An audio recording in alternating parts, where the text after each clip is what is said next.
Bonjour à tous, j'espère que vous allez très très bien. Une nouvelle saison, une nouvelle édition de l'astrologie pour entrepreneurs. Cette capsule que je mets à ta disposition mois après mois et où j'aime étudier les événements astrologiques, faire un top 3 des événements astrologiques que la saison nous présente avec une approche business. Moi, je fais ça en tant qu'entrepreneur et depuis un an, je pense que je fais ça maintenant.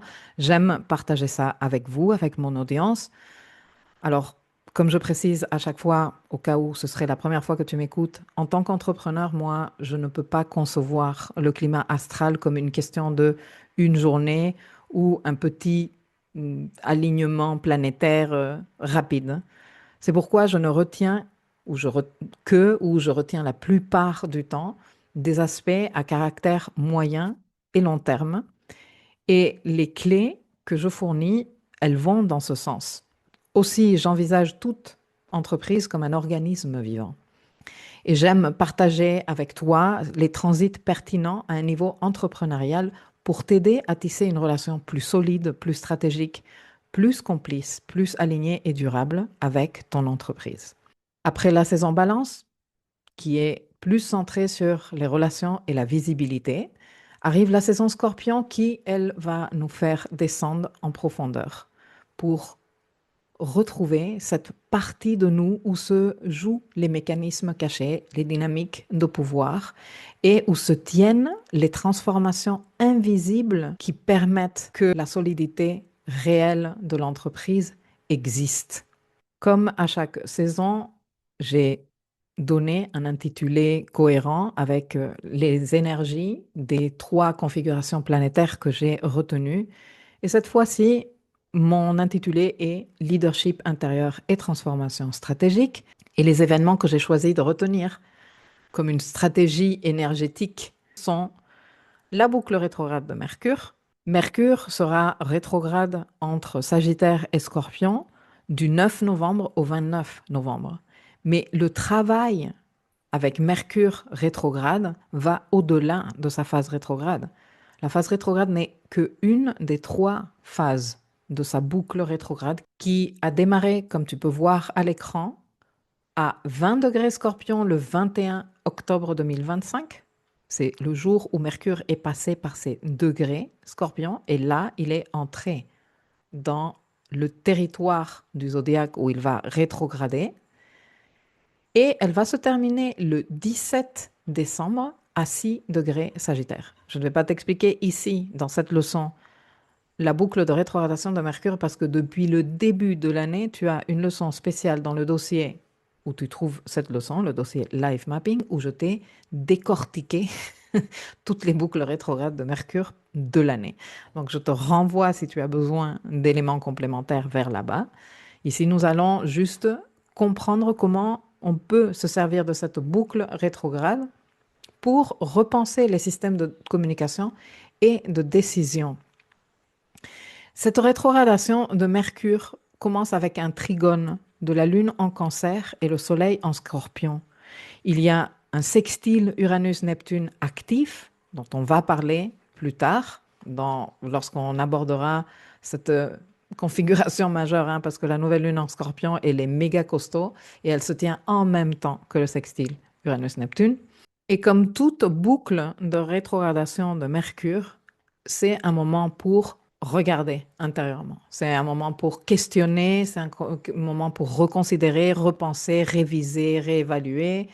Dans la deuxième partie de cette leçon, j'aborde plutôt en détail la lecture de cette boucle rétrograde de Mercure et comment tu peux t'en servir. Ensuite, nous avons Jupiter qui commence, lui, à rétrograder aussi le 11 novembre.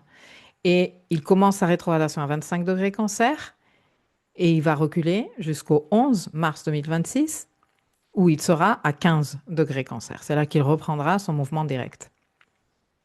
Du transit de Jupiter en Cancer, j'ai parlé en long, en large et en travers et tu as même un guide ultra détaillé pour comprendre l'importance de ce transit, les enjeux, mais surtout les grandes opportunités. Au cours de cette saison Scorpion, d'ailleurs, nous allons avoir notre premier rendez-vous en direct en groupe pour préparer la rétrogradation de Jupiter. C'est le premier rendez-vous de suivi que j'ai proposé dans ce guide. Et je te laisse le lien ci-dessous vers le guide si tu es prêt pour saisir les opportunités et créer de l'expansion et de la richesse dans ta vie. Maintenant, à quoi nous sert une rétrogradation de Jupiter?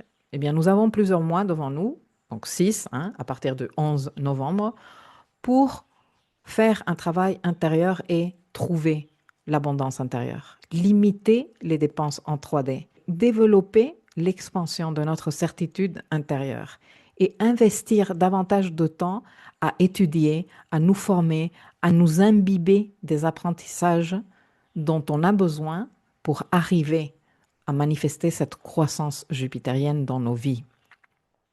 Et si ce point t'intéresse, alors va à la deuxième partie de cette leçon parce que je vais vraiment dans le détail. Et enfin, la nouvelle lune en Scorpion du 20 novembre 2025, qui ne se limite pas à ce jour-là. Le cycle de manifestation lunaire qu'elle ouvre va de 6 à 36 mois. Et tout ceci se tient en même temps que Mercure est en conjonction au Soleil. Donc c'est une nouvelle lune conjointe à Mercure. Il y a Lilith aussi en Scorpion. C'est en plus une nouvelle lune qui se tient à la toute fin du signe, donc qui nous parle d'un processus qui démarre, mais qui a été longtemps réfléchi, mûri, développé mentalement et émotionnellement. Nous, on est prêt à s'engager. Toute cette configuration se tient en même temps que le deuxième sextile Uranus-Neptune, donc fait partie de cet autre processus d'innovation qui va se tenir sur environ 2 ans, parce que celui-ci est le deuxième sextile d'une série de 5 que l'on va voir entre 2025 et 2027, et que j'avais commencé à te présenter en saison Lion.